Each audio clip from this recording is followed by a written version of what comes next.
everyone, Foxx here. Now, ours is a funny old hobby. We spend a lot of time and go to a great deal of effort to make the end results of our work and our travails look as good as possible. We like to feel proud of our work, and to that end, we always invest a lot of time, patience, energy and money into the equipment we use to get to those end results. We demand the finest sable hair brushes, the best airbrushes, only the finest nippers to make sure there's no damage to the plastic, and so on and so on. I myself personally demand an excessively milky cup of tea to get the best results.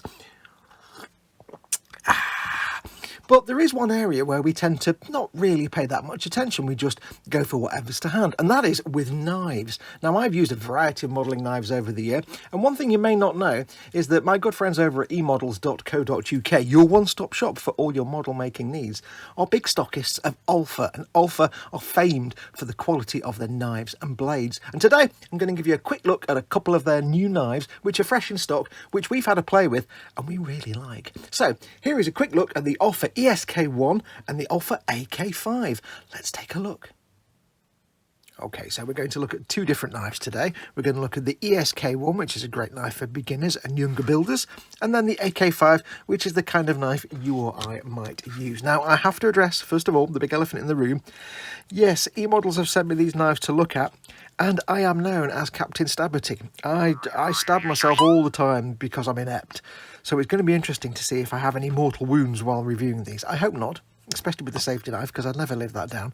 So we'll have a look and see. But thank you, James at eModel, for sending me these. I did tell him afterwards that I'm known as Captain Stabbity, and he was like, oh, just don't kill yourself. So let's have a look and see what these are. We'll start with the AK5, the kind of knife that you or I would like to use. And here we are, the AK5. Now, it looks a bit unusual, you'll have noticed, and that's because it's a general craft knife. It's not just designed for model making, so it's got a couple of features that you won't have seen before, which are really quite handy. Now, it comes with this plastic sheath on the end. That's not just to keep anything protected, it actually serves a purpose. If you slide it into this base, like that, you end up with this really handy little mount for your knife while you're working. So you can store it while you're working. It's not going to roll off across the desk, and you're not going to have it sort of slide off or knock it off onto the floor into your foot, which I've done before. So we have that little thing there. Now, you also get this plastic case here, you'll notice. This does serve a purpose. There's two sections in here. Let's have a look.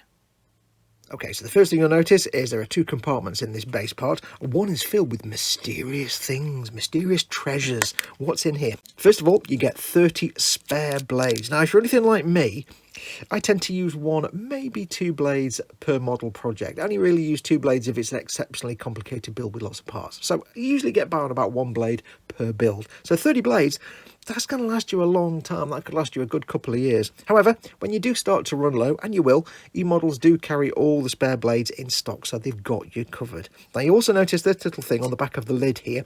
This is a pin, and I'll have a look at that in a moment. But let's have a look at the other side. You'll notice on the other side it's completely empty. That's because this is a storage area, and it's really tricky to open, and that is by design. Use the back of the blade and pop that open, and that is a storage area for spent blades. You don't ever want to put your used blades just straight into the rubbish. Don't ever just dump them in your bin. At the end of the day, it has to go to your local recycling centre, and some poor fella has to put his hand into the rubbish and sort it all out. And the last thing you want is him damming his hand into a load of rubbish and coming out with the blade sticking out of his finger. So always dispose of your blades responsibly. Follow the guidance of your local recycling organisations and do what they ask you to do with blades. But while you're working on this, you can store up to 30 of them in here as you go along, and once this gets full, you can then dispose of them responsibly. It's not going to open by accident. It's actually hard enough to close, never mind open. It's not going to open by accident. It's going to stay shut while you're working, and it's a really safe way to keep those blades piling up. You could just leave them in there and throw this away, but you don't really want to throw this away because it's a handy storage box. So keep your blades in there and then dispose of them responsibly. So that's the storage box and everything else. Let's have a look now at the knife. So you can see the body of the knife there. Quite unusual with this bit on the end, but we'll explain that in a second. But the actual insertion of blades and so on is beautifully simple. It's designed to be as straightforward as possible. You can see we have this slotted aperture at the front there, and all you do is quite literally unscrew it to loosen it. You can see the blades have the sharp bit at one end and the smooth bit at the other. If you're not particularly confident, you can grab the blade with some tweezers or pliers to be extra safe, but you should be okay. And all you do is quite simply slot the blade in like that. Once it's in, you can tighten that up. And there we go. We have the blade of shiny pointiness. Yes, now be very careful, of course. Removing the blade is the same procedure. Backwards, loosen it off, carefully grab it. If you want to use pliers, you can, and pull the blade out. The pin works the same way. It's got a little notch cut in there, and all you do is slide that into the aperture. Wait till it goes down in the middle, and then tighten that up. And make sure that your little grips, your little teeth here are grabbing. If you can do it with one hand, it's quite tricky, but you can get it done. There we go. Make sure it's gripping down on that little flat bit. And there you have a pin, which is a brilliant little sculpting tool. If you're, say, doing some filler on a model and you want to put some little texture in there, that's what this is for. Anything where you need a pin or a little sculpting tool, perhaps you need to apply dots of CA glue, or you want to make little marks or even make rivets or anything like that. Brilliant little pin there. You could put any old pin in there, I suppose, but that's a nice little pin designed to fit in that vise. Also, that's why it's got this bit on the end. This bit is also for sculpting your putty. If you're an artist, you might do clay or something like that, but if you're a model maker, this will be for sculpting with your putty, with your milliput or your green stuff or whatever. It's a handy little spatula sculpting tool. Wipe clean. If you put anything on it, you could use it for, in fact, you could use it for texture paints as well. Imagine you're putting a texture paint on a base. Easily clean it off afterwards. So there you go, that's the knife. Now I'm going to put the blade back in and we'll just have a quick look at the cutting action. Alright, so let's give this a try. Now, OLFA have the reputation of making some of the sharpest and toughest blades in the business. So let's give this a try. I've got some plastic card here, thin plastic card. I'm not going to put any pressure down at all. I'm just going to use the weight of the knife to see what happens. So let's give it a go. Are you ready? Let's give it a whirl.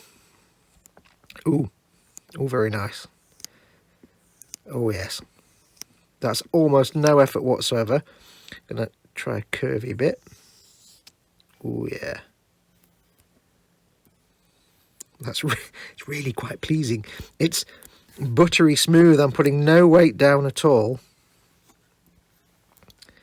and I've got to be honest, I'm finding the shape. Let me look at that. I'm finding the shape because it's like a pen.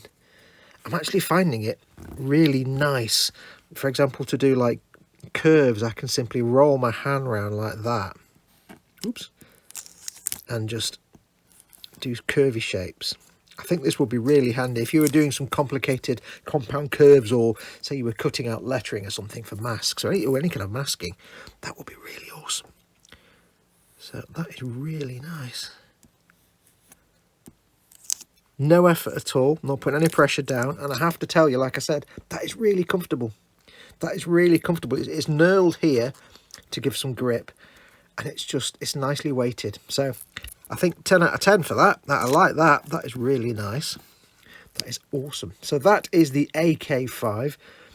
Obviously I've not got any. Oh, I'll tell you what I will do. I'll do some plastic carving as well while I'm here. Let me get some plastic. Okay, because this is what we're actually going to use it for. Now, obviously, I tend to do things a certain way, so you're going to see me cutting towards myself here. If you can avoid it, don't cut towards yourself, because that makes you silly. I'm just an idiot, so yeah. Now, I'll try it first of all for getting... We've got some nubs on this piece here. Got a nub there and a nub there. Let's just try it for the first of all traditional cutting nub off. Now, I don't recommend you do this when you're making a model. Don't cut nubs off like this, but just to try it out, see what happens. Bit of pressure. Ooh, nicely. I've put a fair bit of pressure on there, but not too much. But it didn't really bend or give too much. It was quite satisfying. Now I'm gonna... Don't do this. Don't do this at home, kids. I can't cut away from myself. I just can't do it. So I'm going to anchor my hands, but do not cut like this. I'm just doing this as a test to see how well this cuts. So we've got a fairly reasonably sized nub there. Let's give it a go. I want it to cut through and not jump suddenly too much. So I'm just going to put on some decent pressure, and there we go. And that is really nice. I didn't have to... I know it looks like the white knuckle of death there. That's more fear of stabbing myself on camera. But that's very nice. It's a very nice cut. Now, one other thing I want to check. Let's try... Sometimes you might want to get rid of a mould line or a seam line. And what you'll find with some blades, especially where you've got a knife with a long blade, it'll skitter and jump and scratch the surface. So imagine there was a mould line down the middle here. Let's see what happens if I try and... I'm going to keep the blade flat and see what happens.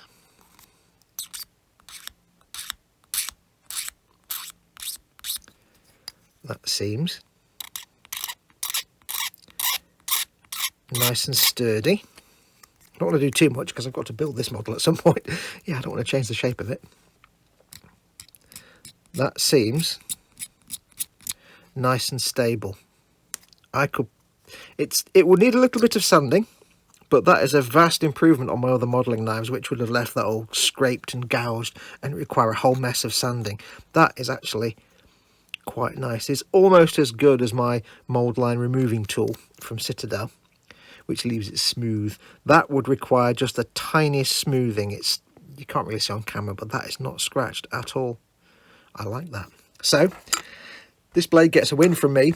Easy to replace the blades. You get 30 in the pack, and that'll last you a good year or two for most use. I've got bits all over my hands now, and I find that really, really comfortable. And I'm not having to put much pressure on, so with a brand new blade. So, yep, that gets 10 out of 10 for me, that one. Now let's put this down onto one side. In fact, let's put it in the safety place where it's supposed to go. There you go, see? And we'll have a look at the other knife, the ESK-1, which is the safety knife. Now, can I just point out, I haven't stabbed myself yet. This is important. Let's go and have a look at the ESK-1.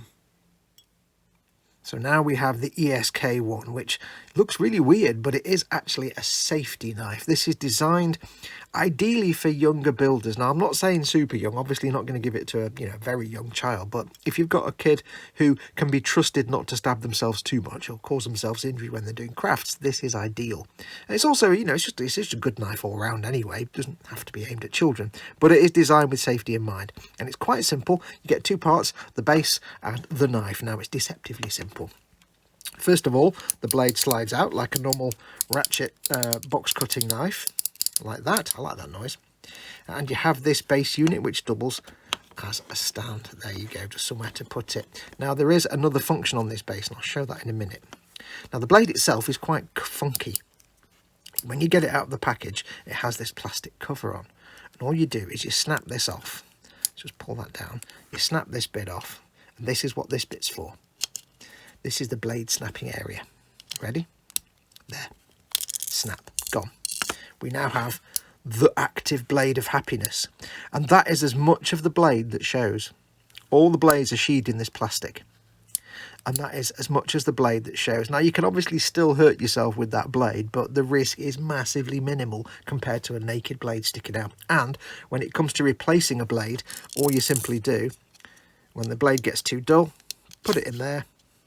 Pull it in a little bit, put it in there, snap it off. There you go. Done.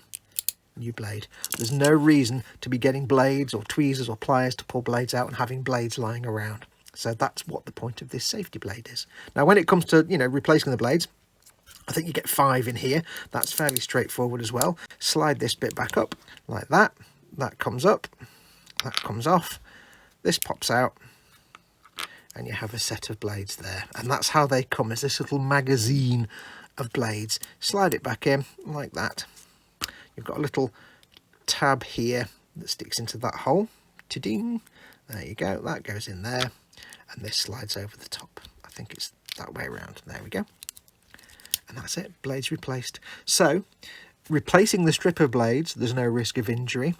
Replacing the blade as you use it, there's no risk of injury. And it's minimal injury when you're using it. So if you've got a younger builder in your house and you want to get them, encouraged, but you can trust them to look after themselves, this will be an ideal knife. Now, let's give it the quick test and see how it works. And so here we are, back again with the plastic card. Now, this knife isn't as heavy, but I'm going to start off with just using the weight of the knife. It's quite light and plastic, so let's give it just with the weight of itself. Move my hand away. Yep, pretty good. Pretty good. I'm having to put a bit more pressure on it, like I say, because it's not heavy metal like the other one. You need to apply a little bit of pressure, but that's quite nice in its cutting action. It's nice and precise. Try some curves. Yep, no problem. Nice and curvularity. There we go. So that does cut really nicely. So a little bit more pressure needed, because as I say, this is a lighter knife, but it cuts absolutely fine. I suspect the blade is not quite as sharp as the other one, but again, it is a safety knife. It's not going to be the sharpest thing you've ever come across, because you're not going to give that to your little boy or girl who's doing their craft project, are you? You want to keep it safe and secure. So yep, absolutely fine. Not quite as sharp, a bit more pressure required, but again, safety knife. We can try it on a piece of plastic. Now you've only got the little tiny bit of blade here, so it's a bit more challenging, but that seems to be working just as well. The plastic sheathing does get a little bit in the way, but it does seem to work quite as nicely if you're careful. I suspect it's not going to be as useful for big massive nubs, so you may have to pare them down a bit and make sure they're trimmed away. I think it's more going to be useful for seam line removal. Let's try it on there. Yep, that's pretty darn good. That seems all right. I would say this knife is possibly better suited to very tiny nubs or cleanup. Whereas the other knife is obviously suited to all kinds of plastic, but this knife is just as good as the other one at cutting card, paper, any kind of craft projects, plastic card, things like that. But again, keep in mind, it is aimed at the younger builder. So there you have it, two very different knives with very different niches to fill. What do I think? Well, I kind of said already, but the AK5 for the more advanced modelers such as myself and no doubt yourself, I love this. It's beautifully weighted. The top heaviness of the blade end means it does a bit of the work for you. It's a joy to hold. It's nice and comfortable. It's not going to be tiring. I often find when I'm cutting like masks out and stuff, my hands can get really sore after a while, just the pressure of trying to push down, but I think that'll be comfortable for extended periods of use. Swapping the blades is a doddle. I also like the fact you get the pin for other work and you get the spatula on the end, which is really nice for your texturing and all kind of things. And you can't ignore the fact you get the box with the stand and the spare blades. 30 blades is going to last you at least 6 months, if not, it lasts me a couple of years, that, because I'm a bit of a Yorkshireman when it comes to blades. I get rid of a blade when it's so blunt it's just a piece of metal. I'm a bit of a Yorkshireman like that, so they'll last you a long time. You get the pin as well, and you get the stowage, safe stowage for your used blades. And then we have the ESK-5, which is absolutely designed 100% with safety and the younger builder in mind. So if you've got somebody in the house younger, want to get them into crafts or art or any kind of model making, anything like that, anything crafty where they'll need a knife, this is a really good idea. There's so little of the blade showing. Removing and replacing blades and refilling the knife means there's no blades lying around. There's no risk of stabbity from that. It's nice and simple to use. You get the base with the removal slot, and you can unscrew it to empty it of blades when it gets full. Absolutely fantastic knife. Now, of course, it's not going to fare quite as well with the heavy duty stuff that we put our big grown-up knives through. It's not going to get rid of big nubs. It's not going to be used for carving that much. It's going to be fine for cleanup, mold lines and getting rid of little nubs and imperfections, things like that on a model kit. But it's also ideal for crafts, for paper cutting, card cutting, cutting thin pieces of plastic card, making plastic card strips, all that kind of stuff. So don't write it off. It's a brilliant little knife and absolutely fantastic if you've got the younger builder, but you don't want to give them something like this, because they just watch a young child painting a model. They're like this with the brush. There's waving of the arms and there's the flailing of the... Yeah, you don't want to give them one of these. So yeah, if you've got a younger builder and you want to get them into any kind of hobby, get them one of these. So there you go. That is the ESK-1 and the AK5. Two absolutely fantastic knives, two slightly different niches and purposes. I'd recommend both of these. Now, these are, of course, available from my very good friends at emodels.co.uk, your one-stop shop for all your model making needs, as are all the refills and all the accessories. They do stock OLFA blades, and there's lots of other blades and knives in there, so go and have a look if you're looking for blades and knives. Again, like I said at the start, we tend not to think about knives too much. We just get a knife and then we cut with it. But especially when it comes to things like this, the weighting of that, it's so nice to hold. I'll be using this from now on. So there we go. Thank you very much for watching. Go make something awesome. Go be awesome. And until next time, I shall say, adios amoebas. I didn't stab myself. Yes, I didn't stab myself. Woohoo! emodels.co.uk. Make something awesome.